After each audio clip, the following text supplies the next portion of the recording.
The Episcopal Church, like most Christian denominations, is facing a decline in membership. In our diocese, many of our churches can only afford part-time or shared clergy. As our bishop and chief pastor, how would you lead us to address this trend? Thank you for that question. How I want to answer that question is to have us think about the wilderness. So if you read any of the things that I shared online, I talked a lot about the wilderness that the church is navigating in this moment. And one of the things that I said that I deeply believe is that we tend to think that the transformations happening in the church are happening to us. It's somehow being inflicted on us. And one of the ways we can interpret that message is that there's something that we did that broke the church. And that if we can just figure out what we did to break the church, we can fix it. But I think that's the wrong framing. And the frame that I have been working with for a while is that this change, this transformation, this wilderness is not happening to us, but for us. That there's something that God needs the church to be and become, that this wilderness is forcing us into. So anybody who's ever been involved in any kind of institutional change, you know that change seldom happens because we elect to change. Seldom happens. We change in response to stimuli. We change in response to a changed context. And so I think when I think about sort of what we're navigating in terms of a declining attendance, different models of leadership, I want to change the frame because I wonder what we're actually learning in this moment. I wonder what we're taking away from this experience. When you look at the way the Bible talks about the journey of the children of Israel from slavery into freedom, it took them 40 years of walking in circles around Mount Sinai for them to understand what it meant to be the free people of God. And so I think that there's something about this wilderness moment that God is asking us to become something else. We can keep resisting that, or we can begin asking God, make me open and available to the kind of church you want to make in me. Help me to honor what we're losing, right? But I learned something a while ago that helped me lean into this, and that is people do not fear change. People fear loss. People fear loss. They grieve loss. The great thing about that is that we know what to do with loss, right? If you've ever done a funeral, you know how to walk with people through challenge, through transition, and through loss and grief. And I think that's what we need. We need to honor what has come before us. We need to honor the gifts of the faithful Episcopalians who have been in our communities for generations, who have sometimes like single-handedly kept together ministries with duct tape and prayer. We need to honor those. But we also need to ask God, what are you opening up in me? How can I be available to the work that you are seeking to do through me into the world? Now that lens does not automatically bring 100 people into your church on Sunday. That lens does not necessarily change the balance sheet if you're on vestry and you're the treasurer. It doesn't change the challenges themselves. But it does change us. And I think that's what we're being asked to do, is to be transformed to become the kind of church that God needs us to be. Because when we look at the world around us, our world is in pain. Our world is struggling.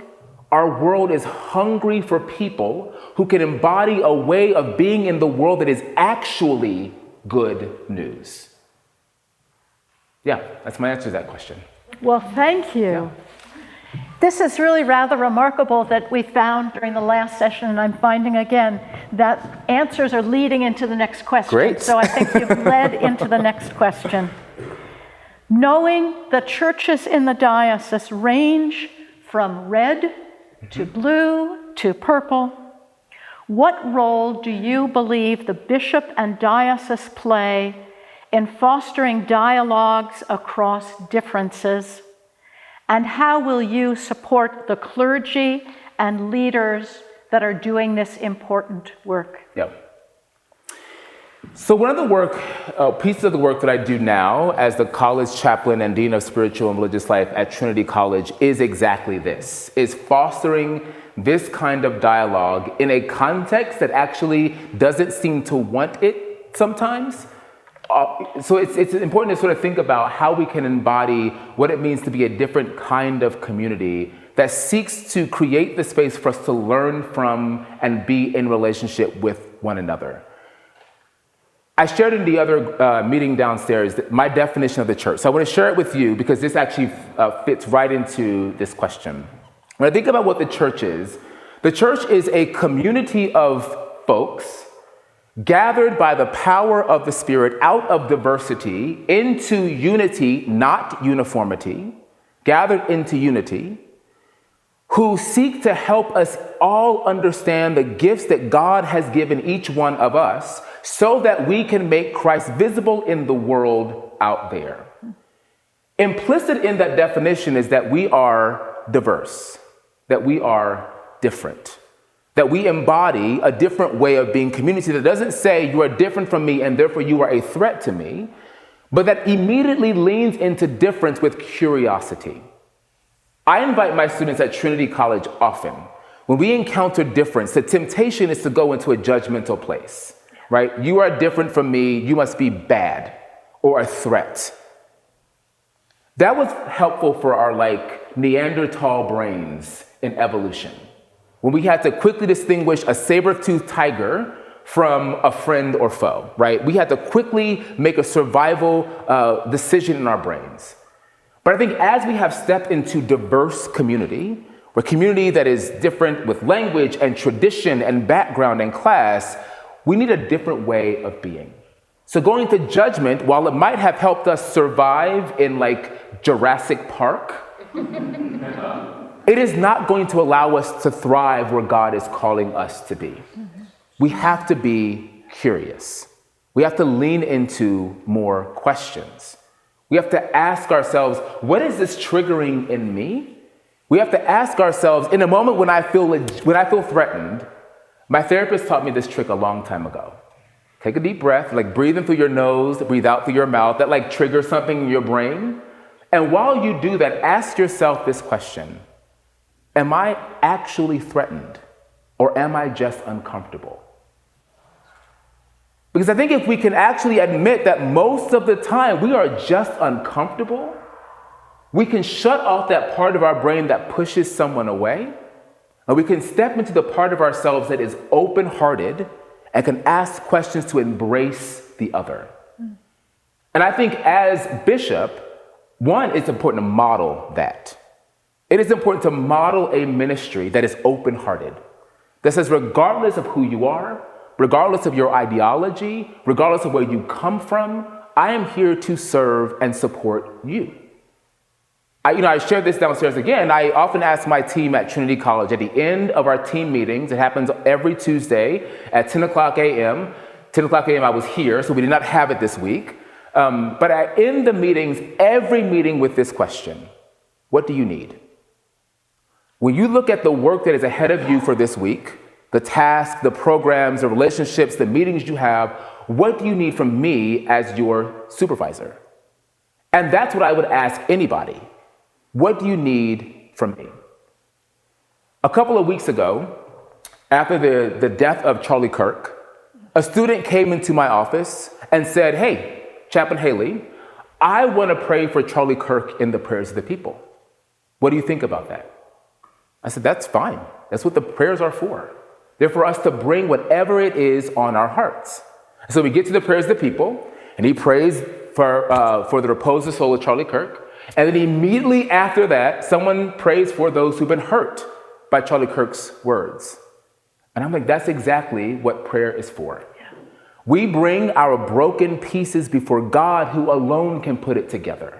And we trust the community to hold that difference until we're able to step into it fully ourselves. And I think that is a beautiful vision of the kinds of community people are hungry for. People are tired of division and partisanship, and I think the church can embody a different way forward. Thank you. And once again, the next question I promise I didn't see these ahead of time. No, he didn't. It builds on this, Yeah. but from a little bit of a different angle. How do you understand the role as bishop in fostering a sense of belonging and community for people from all cultural and ethnic backgrounds?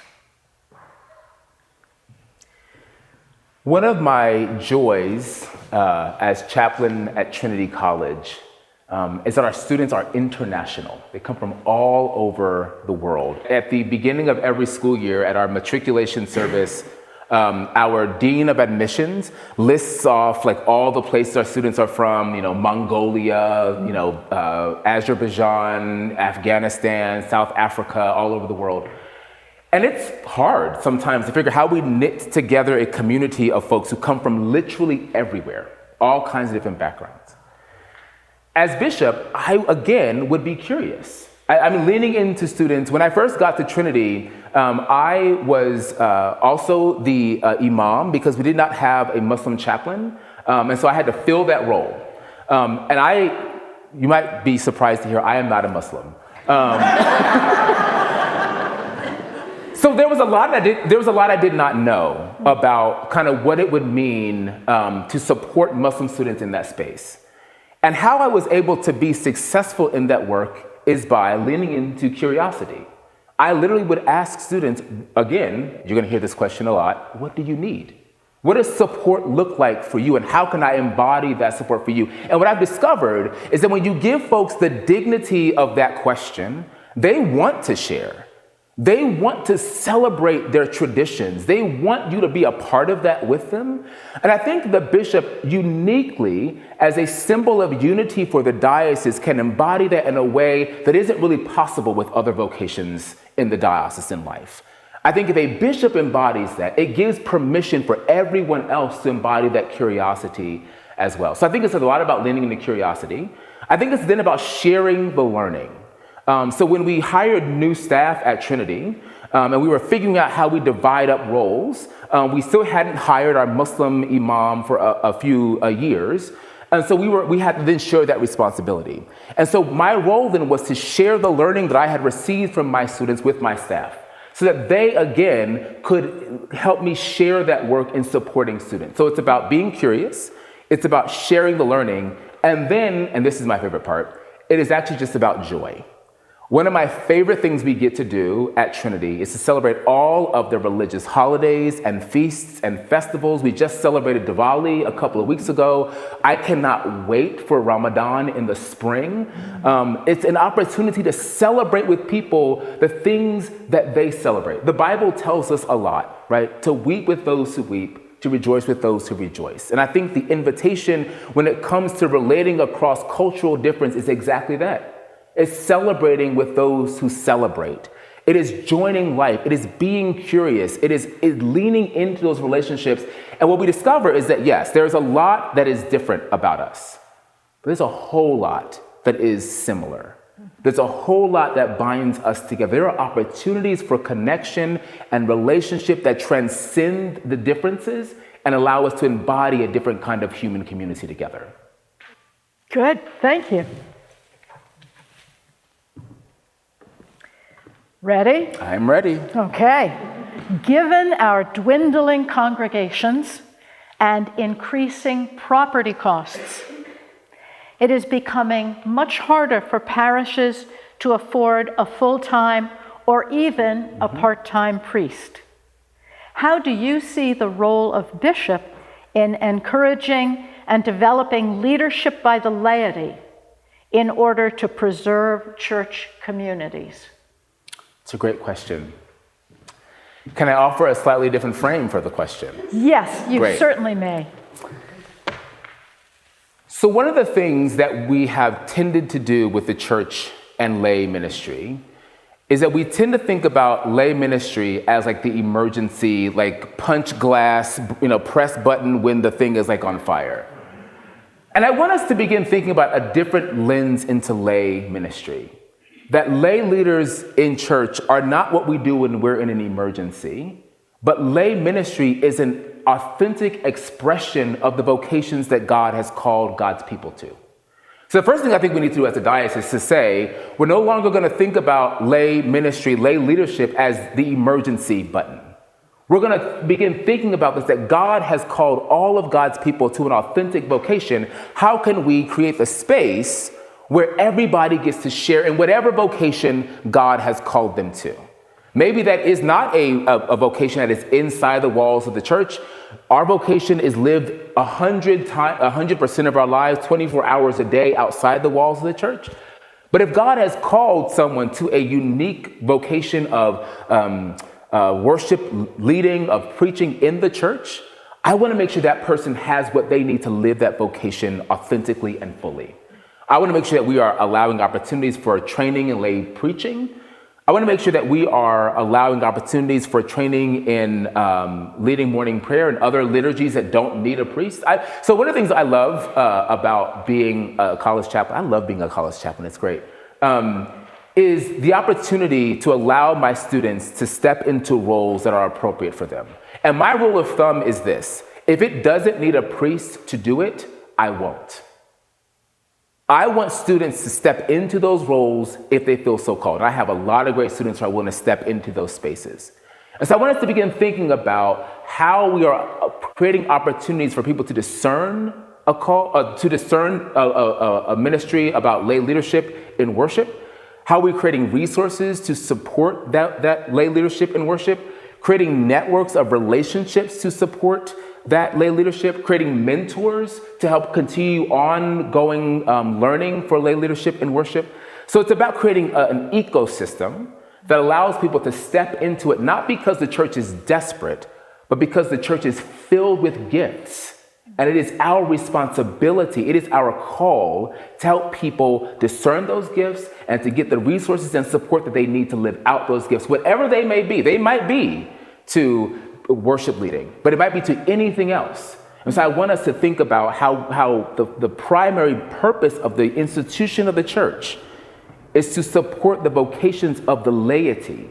Everything else is directed in that direction.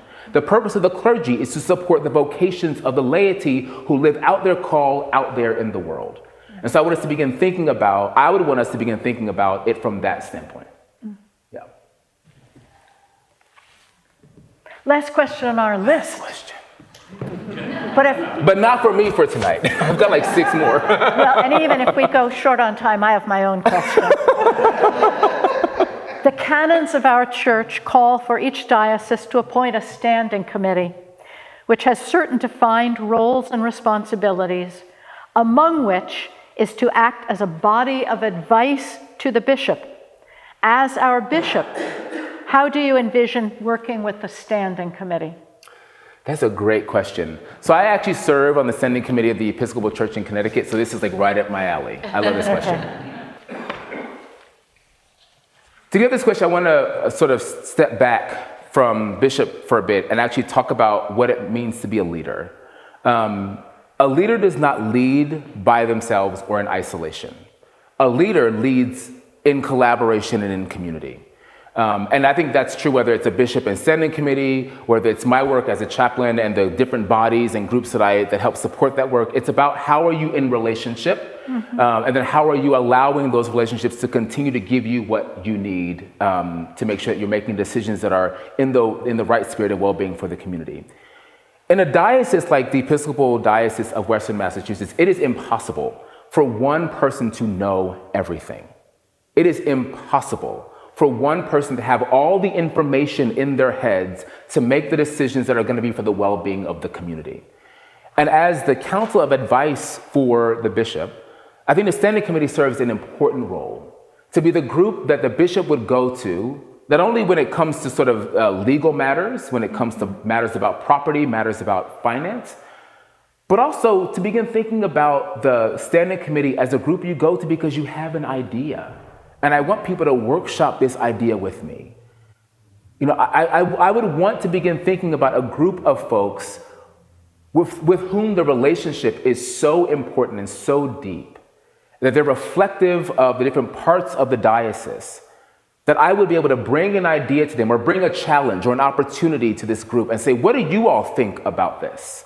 And then allow the group to do some discernment among themselves in order to think about how we might move forward together. I think there are ways that the Standing Committee specifically, because the canons are so precise about the work, that it can become very manufactured. You approve that encumbrance, you approve that alienation, you approve that merger, you approve that. That's one way to think about the work. And you could leave those meetings and we did our jobs. But I would want us to think about how we can create a community that is a community of leaders in networks together. I don't even want to say a community of leaders around a leader, because I don't think about it in terms of concentric circles that way. I think about the bishop being a leader in a community of leaders, and the Standing Committee being a community that the bishop can go to and say, hey, I've got this idea, or this is a challenge, I've come up against this, help me understand how to best sort through this as a community together. Because I can tell you, as somebody who's on the Standing Committee in Connecticut, there is incredible wisdom in that group. Incredible wisdom waiting to be tapped in order to address some of the challenges that we're facing as a church. And sometimes it just takes the right question in order to unlock that potential. Yeah. Thank you. Yeah, Thank you.